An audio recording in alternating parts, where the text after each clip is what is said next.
Hey guys, this is 681 Shadow, your commissioner for the CPC, and today we have another coach interview. And today we are interviewing our returning coach of the Golden State Wartortles, Prado. Say hello.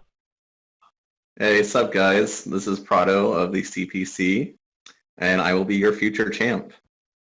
All right, bold as we go. All right, so Yeah, and we gotta start big. yeah, you gotta start big. All right, so first question: how do you feel about your performance in CPC Season 3? We don't talk about CPC season 3, but I actually think, in all honesty, I wish I could have done better. But all of my matches were relatively close, so it's just one of those things that it kind of happens. So unfortunately, I didn't even make it to playoffs CPC season 3, but you know what? We're gonna go back and we're gonna get into the finals again. So that's the future. That's the future right now. That's the goal right now. Yeah, definitely. Because for those of you who don't know that are watching this, Prado was our runner-up in CPC Season 2. And, of course, sadly, our CPC Season 2 champion could not return, but Prado's here to take his light, Yeah, take his I'm here to spotlight. take my title. Yeah. Alright, so next question. How did you get into competitive Pokemon and the Draft League format? Um, Pretty much just by watching the GBA. I loved. That's how I got into the draft league format. Is like Miguel or Mega Mogwai back when he was playing Pokemon, Shady Penguin, and obviously Magnitude. They kind of got me into watching Draft League. They got me into watching Draft League. It was just the coolest thing I'd ever saw because Pokemon battling was um it was still cool, but there was nothing really original going on. And with Draft League, like now you have this way of actually like team prepping for your opponent in a way that's not just standard prep for these mons that are overused, you know? Yeah, yeah, definitely. The diversity of Draft League format definitely it does appeal to a lot of people, including myself, because I never really got into like laddering because it's just like I'm doing the same thing over and over and over again. But when you go in the Yeah, Draft I mean League, when you get a little higher on the ladder, I mean there are some teams that kind of distinguish themselves, like, but I don't know. But then they just get copied and pasted, and it's upsetting. yeah. So on to the next question. How much experience do you have in draft leagues? Like I know you've been in the past two CPC seasons, but do you have any other experience outside of that? I've been in a couple other leagues that just fall apart. So other than CPC season 2 and 3, um, there was a league that me and Sam did with a few of our other friends um, that we did pretty good at.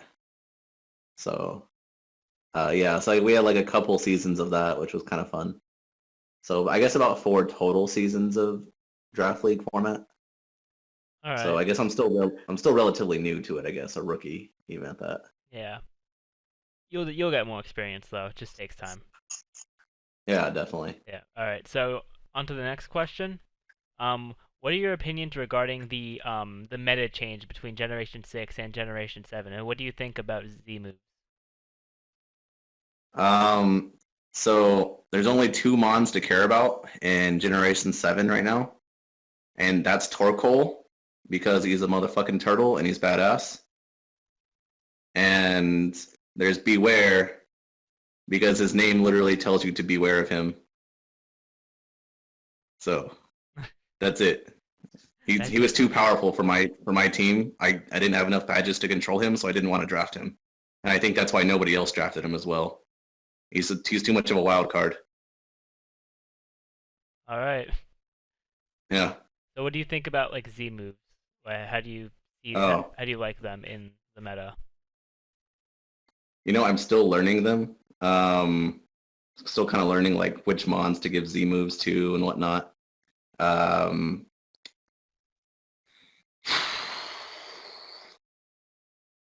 I don't know if I like them or hate them yet because I like the fact that I can just totally blow them on out of the water. like with like say Z double edge, and like not have to worry about recoil. But at the same time, that shit can also happen to me, so I don't know how I feel about it.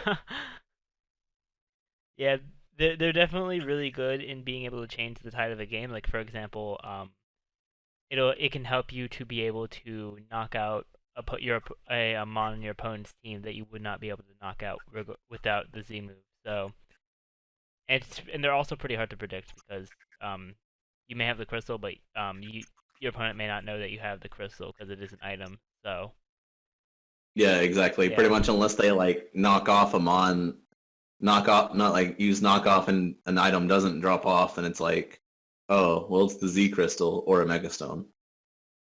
yeah, and with Draft League, you'll know if it's either, which is nice. Exactly. So, Yeah, yeah. So yeah, draft league again, always helping us prep. yeah, definitely. All right, so on to the next question, and we kind of touched on this a bit at the beginning, but how confident are you going into season 4? Um, are we asking about in my own head confidence, or are we asking about realistic confidence here? Um, you can talk about both. So in my own head, I've already claimed the championship. All right. I'm literally going to buy a wrestling championship belt for the for the YouTube video. It it's already on the purchase list. Don't worry. Um, but realistically, we have a lot of strong competitors, and I'm excited to play a lot of them. A12, shit, like my whole division, like the Akawa division, just looks stacked, and I'm super pumped to be a part of that. Yeah, definitely. Cause like I remember, unlike last season where we had some divisions that were like generally stronger than others, this season I feel like every division is stacked. Like Yeah, it's yeah, ridiculous. definitely. So Yeah, definitely. so in your opinion, and that was gonna be I feel like this is gonna be a hard question. 'Cause it's always a hard question. But in your opinion, who is the most skilled coach in this season? Me, duh. Let's see. And there's so many good ones. Aberforth is here. A12. I've heard really cool things about him. Techno. I'm a huge fan of Techno. Man, I don't even know. Like I can't. I really can't name someone. It's not like last season where we had like Gypsy and Anthony and Maddie that were like just these ridiculous monsters in the draft league format. Yeah. So it's really hard to give a specific name this time. Yeah, definitely. I feel like as we've gone on through the seasons, like it's been harder to say who the top was. Like I remember you weren't there for season 1, but like the top 3 season 1 were me, John, and Henry, and then Okay. season 2 was like probably our most equal season if I'm being honest. Yeah. Other than a few outliers, but then season 3 like we bumped the competition up, and us returning coaches like suffered. It's okay. We've had some time to Yeah. recover and lick our wounds a little bit. So Yeah. but I think definitely now it's time that some of the veteran coaches here kind of like have definitely caught up. We've definitely learned the meta a little bit more and had more time to actually practice and play Pokemon, Yeah. especially against more competitive people. So now it kind of the skill level has gone up. Yeah, because last season was just like none of the veteran coaches made playoffs. Like Yeah, I mean Sam almost yeah, did. Sam almost did, but like Yeah, he had to rip towards the end. yeah, yeah. I know it was kind of sad. Yeah, but now adding on to that question for this season, who is your favorite coach to have a match against in the season? Well, I really wanted to play Yost, but someone didn't put me up against him. Um, let's see. I don't know. I don't even know who I play. I really haven't even looked at the schedule. Do I play Techno? Let me check. Mm, Enter background music. enter background music. You're honest, probably your team base. Yeah. It's probably gonna make things 10 times easier instead of just going through the Yeah, regular. right. No, I'm literally just doing this all through my phone right now, so I'm Okay, just, yeah. I'm looking for you. yeah, it'd be a little Uh, harder for me, but it's okay. You know what? There's a few people that I'm pretty sure I play. I think I play Paul. I'm pretty pumped to play him. yeah, Again, I've heard really cool things about A12. Um, pretty excited to play him because I heard he's kind of like a kind of odd to play against. I guess he has like odd team building. Yeah, and also you do not play Techno. I don't. Ah, why are you breaking my heart? Hey, I didn't do the divisions, okay? I didn't do that. Yeah. Okay. Okay. It wasn't me. All right. Whatever. All right. Anyways, I'm pretty sure I play Paul on A12, and I think I'm excited to play, definitely excited to play both of those people. All right, so who do you not want to play this season? Um, Definitely me. I would blow me out of the water. Fuck, dude, I don't even know. I'd have to look at everybody's teams again because when I was drafting, I just kind of like just randomly chose ones that I liked and was hoping that the synergy would be good. Just because I was kind of busy. I was kind of busy all week. All right. Yeah, so I don't even know what people's teams look like, to be honest, right now. I really couldn't give you a real threat check to me right now. All right, all right. So on to our next question, and this is actually kind of good for me because I'm sure you remember the way I joined season two because I was off for a bit. But what made you decide to join CPC? At the time, I was literally just looking for a draft league to be a part of because I loved watching it, and I just didn't have anyone to really play against except for like Sam and a couple other friends, but my other friends were busy and they didn't really care about Pokemon as much as I did. So I literally just found you guys on YouTube saying you guys were starting a league, and I was like, okay, click. I'll message John, and the rest is history. All right, that's a pretty cool story. Yeah.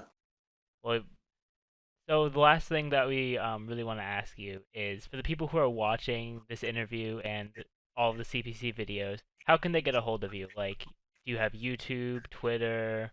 Like, how can they get in contact with you if they want to get in contact with you? Yeah. You can get a hold of me through my YouTube.